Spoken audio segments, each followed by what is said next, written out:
Good morning, children. Today we'll be starting with our lesson number 2, that is the Good Samaritan. Okay, the Good Samaritan. Samaritan means people who stayed in Samaria. Okay, now the word means a good person who helps others.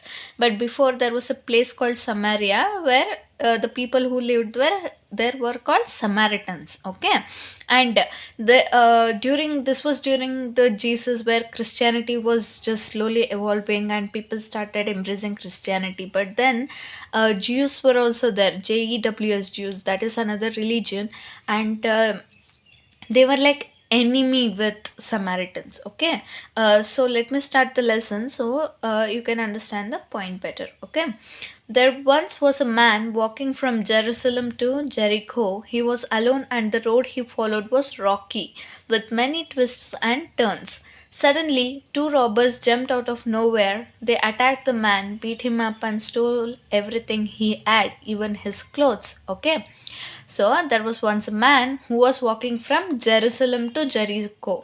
Jerusalem and Jericho are places, children. Okay, from Jerusalem to Jericho he is walking, and he was walking alone. Okay, and the road was very rocky, and it had many twists and turns. Okay, so there were robbers there. They attacked him, beat him up, they stole everything.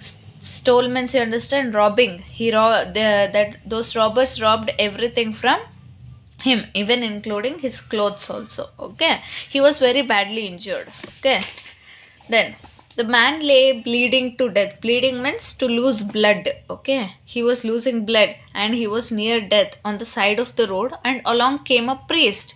He was a priest, children. Priest means, you understand, like in church and all, there will be no fathers and all, they're called priest. When he saw the man, he was so shocked that he stood and stared. Stared means to see that person, like keep on seeing. Okay, the man could barely raise his head to beg for help, but the priest only backed away.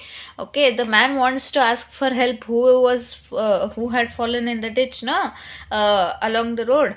He wants to ask for help, but he can barely lift his head also. He has become very weak.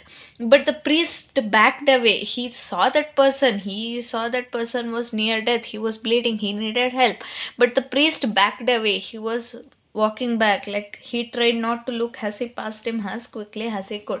He could have helped him, but he didn't. He just went along his way, ignoring the person who needed help. He was not a good priest, right, children? Because priest has to help people who are in need, right? The man lay in the dirt moaning until another man came along. Okay, so he was laying in dirt, he was very weak, he was very hurt, and another man came along. He saw the man all covered in blood and dirt, making funny noises in the ditch. He thought, oh, he looks terrible, I wouldn't ever want to touch him. Besides, I'm sure he's no one I know. And he passed him as well. Another man came, but he saw that the man was covered in blood. He was very weak. He thought he was dirty. So he told, oh, I don't know him, so I don't have to help him, and I don't want to touch him. And he leaves, which was very bad, right, children? Then a Samaritan came walking along the road. The man who lay in the dirt was a Jew.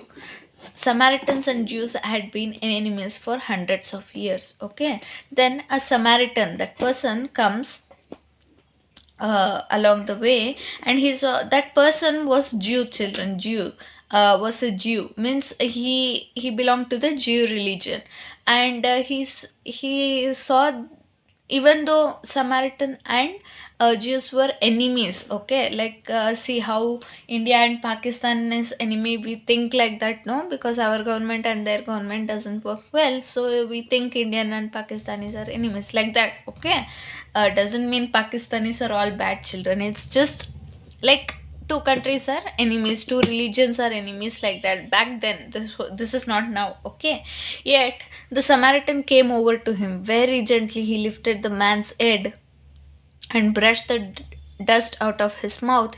He took some water and cleaned the man's eyes and gave him some water to drink. He put wine on his wounds to clean them and make them heal quickly. Then he carried the man and put him on his donkey and brought him into town. Okay, so the Samaritan, he knew that that person was a Jew, and he knew that he was enemy, but his enemy, no matter what, he personally didn't do anything to him, right? And he was a person in need, he was badly hurt. So he goes there, he picks him up, he cleans his mouth and eyes, and then gives him some water to drink, and then he puts some wine. Wine is alcohol, right? If you put it on wounds, it will be disinfectant. Okay, how we put Dettol now? No, back then they used to use wine and alcohol, because that also functions same, even though it burns a lot, but its function is the same. Okay, and he carried the man to his donkey and they went into the town. There, the Samaritan gave some money to an innkeeper and said, "Put him in a clean bed and spend whatever you need to take good care of him until he is strong again." Okay, so he goes to an inn. Inn means like an hotel, children. Like hotels we see, no? Not restaurants, hotels, where you have rooms and all, where you can stay there. So, innkeeper is the person like the manager of the hotel, like that. Okay, innkeeper means, okay, he takes him to an inn and gives that money to the innkeeper and tells him to put him in a clean room and take care of him until he is strong again. After he is strong, he can go to his hometown or he can stay there and work there. No, he was a very good person, right, children? Next, now tell me, Jesus added, which of these three men was a true neighbor to the man who was robbed? Okay, so now Jesus is asking us. The first person was a priest. Okay, priests are supposed to be very holy people who helps all of us, but he didn't help the man. Second came another rich man, but even he didn't also help. He thought he's someone I don't know. The third person was a Samaritan, and even though he was enemy with the Jew, still he helped the man in need. Okay, so who do you think was the best person here, children? The third person, that is the Samaritan, right? Even though he was his enemy, he helped him when he was in need. The expert in Jewish law did not need to think very long. He said, "The one who helped him, of course." Jesus then told him, "Then go and do just the same." Those who heard Jesus tell the story knew that he wanted his followers to love everybody, especially strangers and those who are in need of help. Okay, no, what Jesus is saying, no, children, any religion, it can be Jesus from Christianity, it can be Allah from Muslims, and our all Hindu gods in Hindu, they all say the same thing. You love other people, be helpful. Okay, even though he's a stranger, he can be of any religion, any kind of person. If he is in need, if he is weak, you have to help him, children, right? Any religion, no matter what religion, teaches the same thing only, but still we think that he is Christian, he is Muslim, I don't have to help him. That is very wrong, children. Okay, having good intentions, having good uh like noble and generous this one characteristics, having kindness is very important. Even though you don't have money, it's okay, you can help him in some way. Any little thing, if you can help, also can make a lot of difference in other people's life. Okay, please remember this, children. Okay, this is a very good story. This is a parable. A parable means a short simple story which teaches a moral or religious lesson. Okay, so we have learned a lot of this in other subjects also, like in Kannada. These stories are all prevalent where it teaches us moral story. This can be called as religious stories also. Okay, just read the whole lesson twice and understand it well. I have already given you the notes. Please complete it by tomorrow, children. As Tuesday you have to bring your classworks and homework book to the school, right? So before that, please complete this. Thank you.